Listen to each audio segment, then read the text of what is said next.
Hello dear students, in this lecture we will discuss about the comparison between OOAD and structured software engineering.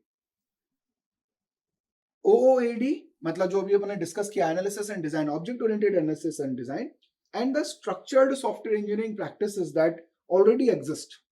ठीक है, तो इन दोनों का अपनी फिजिबिलिटी है, they both are needed, but इन दोनों के कॉन्टेक्स्ट को समझना है, इनका कंपैरिजन देखना है. ठीक है, सो आपको एक टेबल दिख रही होगी सामने डायग्राम में.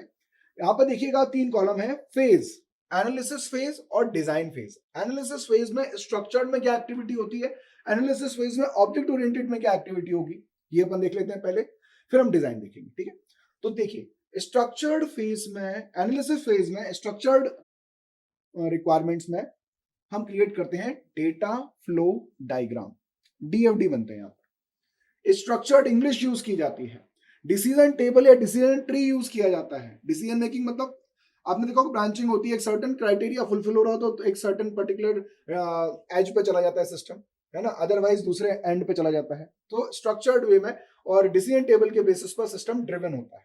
देन ईआर एनालिसिस होता है, एंटिटी रिलेशनशिप एनालिसिस होता है. तो यहाँ पे स्ट्रक्चर्ड इंग्लिश होगी.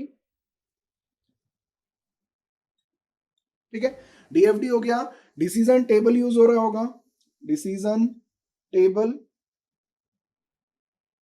or tree, we can say that, and ER analysis.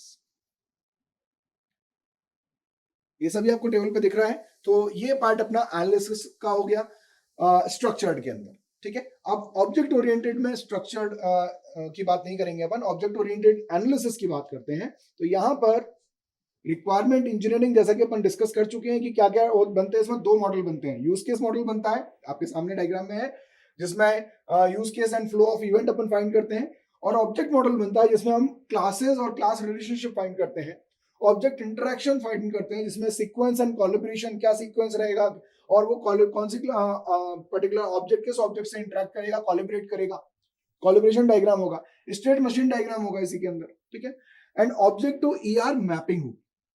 Object to ER, ER कहां पर बन रहा है, ईआर एनालिसिस अपन कर रहे हैं स्ट्रक्चर्ड के अंदर. यहां पर हम उसको मैप करेंगे क्योंकि हमने जो भी चीज बनाई है हम उसको एक ऑब्जेक्ट के डब्बे में रखना चाह रहे हैं, हम उसको बोलेंगे ऑब्जेक्ट, है ना. सो आपने देखा होगा कि बहुत सारी चीज जब अपन घर की पैकिंग कर रहे होते हैं तो अपन क्या कर देते हैं, हर चीज को कार्टन के अंदर भरते हैं. अब उस कार्टन के अंदर क्या है, वो उस इंटरनल मैटर है, बट वो है एक बॉक्स, एक कार्टन है. ऐसे यहाँ पे आप विजुलाइज कर सकते हैं कि everything has to be an object, भले उसके अंदर और भी कोई कंस्ट्रक्ट्स रखे हो. ठीक है, स्ट्रक्चर्ड कंस्ट्रक्ट रखे हो, डीएफडी रखा हो या कुछ भी चीजें हैं. तो बेसिकली डीएफडी को आप स्ट्रक्चर्ड में काउंट कीजिएगा, है ना, क्योंकि ऑब्जेक्ट ओरिएंटेड में हमारी प्रैक्टिसेस कोशिश होती है कि हम जितनी भी चीजों को विजुलाइज करें प्रोग्रामिंग साइड पर क्लास और ऑब्जेक्ट के कॉन्टेक्स्ट में करें. ठीक है, ओके.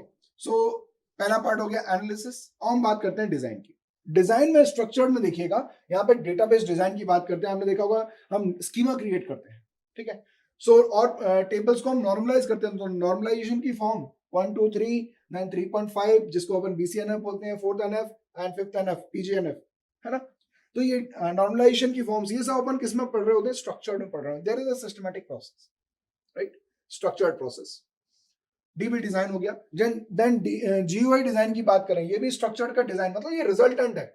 हमने वो एनालिसिस प्रोसेस की थी स्ट्रक्चर्ड के अंदर, तब हमें जाके ये डिजाइन मिला, तब हमें डीबी डिजाइन और जीयूआई डिजाइन मिले, फाइनलाइज हो पाए वो, है ना. सो एक सर्टेन ब्रेनस्टॉर्मिंग स्ट्रक्चर्ड वे में की, जिसको मैंने एनालिसिस देखा, देन हमें क्या मिला, डिजाइन मिला. डिजाइन में डीबी डिजाइन और जीयूआई डिजाइन मिले, जिसमें फॉर्म्स एंड रिपोर्ट्स लिखी हुई हैं आपके सामने.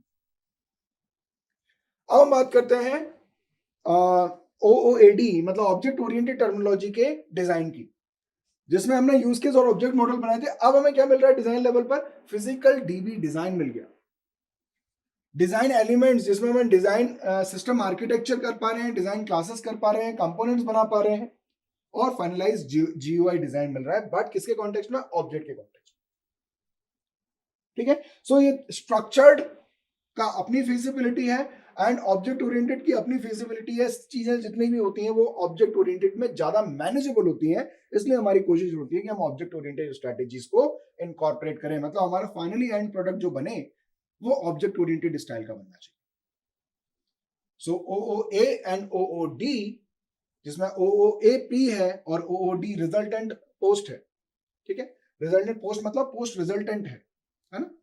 So that's it with the comparison between object oriented analysis and design and structured software engineering. Thank you.